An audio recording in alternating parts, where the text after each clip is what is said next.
বাংলাদেশ জাতীয়তাবাদী দলের মহাসচিব মির্জা ফখরুল ইসলাম আলমগীর বলেছেন, সাবেক প্রধানমন্ত্রী শেখ হাসিনার প্রেতাত্মারা দেশের বিভিন্ন জায়গায় বিভিন্নভাবে ষড়যন্ত্র করছে এবং সবচেয়ে বড় ষড়যন্ত্র করছে শিল্প এলাকাতে।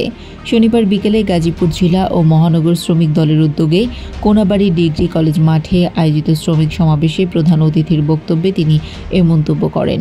মির্জা ফখরুল বলেন, আমরা 14 থেকে 15 বছর সংগ্রামের পরে এই ফ্যাসিবাদী হাসিনা থেকে মুক্তি পেয়েছি। দীর্ঘ 14 থেকে 15 বছর ধরে এই বাংলাদেশের মানুষের উপর অত্যাচার নির্যাতন করে আমাদের অসংখ্য মানুষকে হত্যা করেছে, শ্রমিকদেরকে হত্যা করেছে, ছাত্র জনতাকে হত্যা করেছে, নারীদেরকে হত্যা করেছে, কাউকে হত্যা করতে দ্বিধাবোধ করেনি। মহাসচিব বলেন, নিজে ক্ষমতায় থাকার জন্য, প্রধানমন্ত্রী পদে থাকার জন্য বাংলাদেশের রাষ্ট্র ব্যবস্থাকে ধ্বংস করে দিয়েছে। আমাদের রাষ্ট্রের যে বিভিন্ন প্রতিষ্ঠানগুলো আছে, বিশেষ করে পুলিশ বাহিনী, তাদেরকে ব্যবহার করেছে। তাদের ব্যবহার করে তাদের গুলি করে হত্যা করে, মিথ্যা মামলা দিয়ে জেল দিয়ে নির্যাতন করে, অকথ্য অত্যাচার করে, বাংলাদেশের মানুষকে একটি ভীতির রাজত্বে নিয়ে গেছে। তাই সে ছাত্র শ্রমিক জনতার আন্দোলনের মধ্য দিয়ে পালিয়ে গেছে। মির্জা ফখরুল বলেন, ভারতকে আমরা বলেছি যে গণহত্যা করেছে তাকে জায়গা দেবেন না, তারা এখনও কথা শোনেননি। তাই অন্তর্বর্তী সরকারকে বলছি ভারতকে চিঠি দিতে, যাতে তারা শেখ হাসিনাকে ফেরত পাঠায়।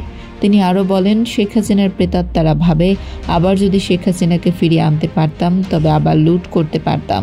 সেজন্য তারা দেশের বিভিন্ন জায়গায় বিভিন্নভাবে ষড়যন্ত্র করছে। সবচেয়ে বড় ষড়যন্ত্র করছে এই শিল্প এলাকাতে।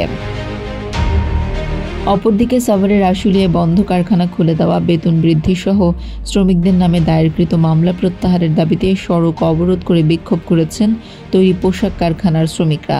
শনিবার সকালে বাইপাইল আবদুল্লাপুর সড়কে জিরাবো এলাকায় সড়ক অবরোধ করে বিক্ষোভ করেন স্থানীয় লুসাকা কারখানার শ্রমিকরা। পরে তাদের সঙ্গে মণ্ডল গ্রুপ ও ম্যাঙ্গো টেক্সট কারখানার শ্রমিকরাও বিক্ষোভে যোগ দেন। ফলে শনিবার শিল্পাঞ্চলে 41 কারখানা বন্ধ ছিল বলে জানিয়েছে পুলিশ।